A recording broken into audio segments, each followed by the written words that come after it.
ಪಿತನ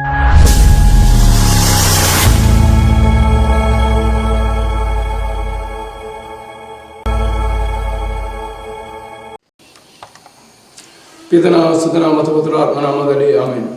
hallelujah, hallelujah. ಪ್ರಿಯ ಸಹೋದರರೇ, ನೀವು ಕೇಳ್ತಾ ಇರೋದು ನಿರೀಕ್ಷೆಯಾಗಿದೆ. ನಿರೀಕ್ಷೆ ಉಳ್ಳವರಾಗಿ ವಿಶ್ರಾಂತಿಯನ್ನು ಪಡೆಯಬೇಕಾಗಿ ಈ ಸಾಯಂಕಾಲ ದೇವರು ನಮ್ಮನ್ನು ಅನುಗ್ರಹಿಸುತ್ತಾರೆ. ನಿರೀಕ್ಷೆ ಉಳ್ಳವರಾಗಿ ಜೀವಿಸಬೇಕಾದರೆ ಯೇಸು ಸ್ವಾಮಿ ನಮ್ಮಲ್ಲಿ ಏನು ಹೇಳುತ್ತಾರೆ ಎಂಬುದನ್ನು ನಾವು ವಿಶ್ರಾಂತಿಯ ಸಮಯದಲ್ಲಿ ಕೇಳಿಕೊಳ್ಳೋಣ. ನಿರೀಕ್ಷೆ ಕಳೆದವರಾಗಿ ನಾವು ಮಾರ್ಪಟ್ಟರೆ ದೇವರು ನಮ್ಮಲ್ಲಿ ಹೀಗೆ ಹೇಳುತ್ತಾರೆ.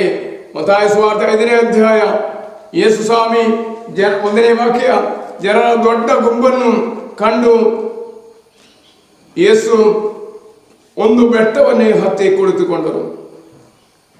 ಅವರ ಶಿಷ್ಯರು ನೆರೆದರು. ಆಗ ಯೇಸು ಇಂದೆಂದು ಪ್ರಬೋಧಿಸಿದರು. Praise the lord. ಪ್ರಿಯರೇ, ಜನರು ದೊಡ್ಡ ಗುಂಪಿನೊಂದಿಗೆ ಆಗಿದೆ ಬೆಟ್ಟವನ್ನು ಯೇಸು ಸ್ವಾಮಿ ಹತ್ತುವುದು. ಈ ಬೆಟ್ಟಕ್ಕೆ ನಾವು ಹತ್ತಲಿಕ್ಕೆ ಬೇಕಾಗಿ ದೇವರು ನಮ್ಮನ್ನು ಕರೆಯುತ್ತಾರೆ.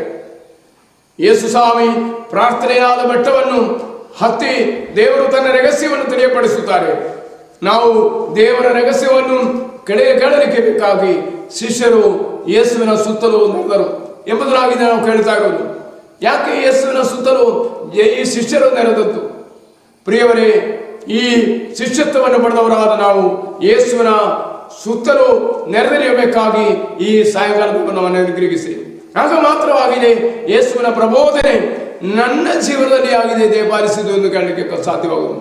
ಅದಕ್ಕಾಗಿ ನಮ್ಮೆಲ್ಲರನ್ನು ದೇವರು ಅನುಗ್ರಹಿಸಿ ಆಶೀರ್ವದಿಸಿ ಬೇಡುತ್ತಾ ನಿರೀಕ್ಷೆಯುಳ್ಳವರಾಗಿ ನಮ್ಮನ್ನು ದೇವರು ಅನುಗ್ರಹಿಸಿ. ಇದನ್ನ ಸುತನ ಮತ್ತು ಪುತ್ರಾತ್ಮನ